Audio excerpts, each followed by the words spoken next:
morning. Good morning. So happy to be with you all again, SEIU and fellow people here that represent Roseland Hospital.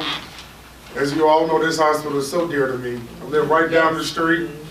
I've been a resident of Roseland my entire life. Amen. I know exactly what this hospital means to this community. Right. So that's why I'm down there, downtown Chicago, fighting hard every time we have a task force meeting on these assessments. We've been meeting since October. At first, they was trying to cut $20 million down out of Roseland. We finally got them down to just cutting 6.6, but that's still too much, like Tim said. We want to increase. You know, excuse my language, I don't know how in the hell you get 200 additional $1 million and you still want to cut our safety net hospital, especially like Roseland. That ain't right.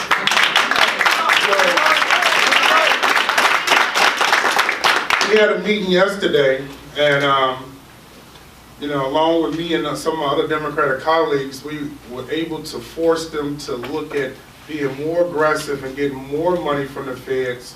200 million wasn't enough for me, so I really wanted to go for 600. So to be honest with you, it might be somewhere along 390 and 500 million additional new dollars. But let me tell you this. If there's any cuts to any safety net hospitals, I won't be voting for it, and I will do every best to kill the bill, so we have to start all over.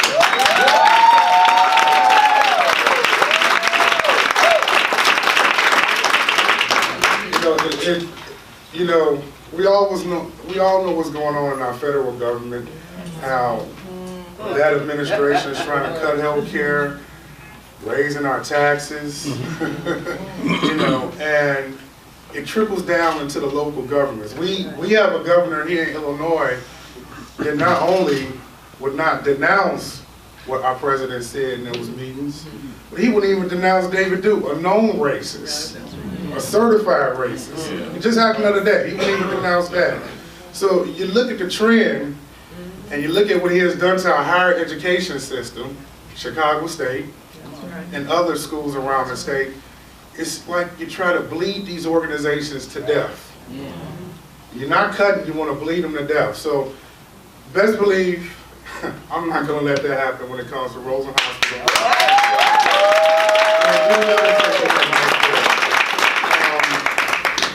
Jackie mentioned there was supposed to be a hearing today. And folks on the task force, like I said, we've been itching, coming closer together to kind of come to an agreement. And like I said, yesterday we were able to get them up to 390.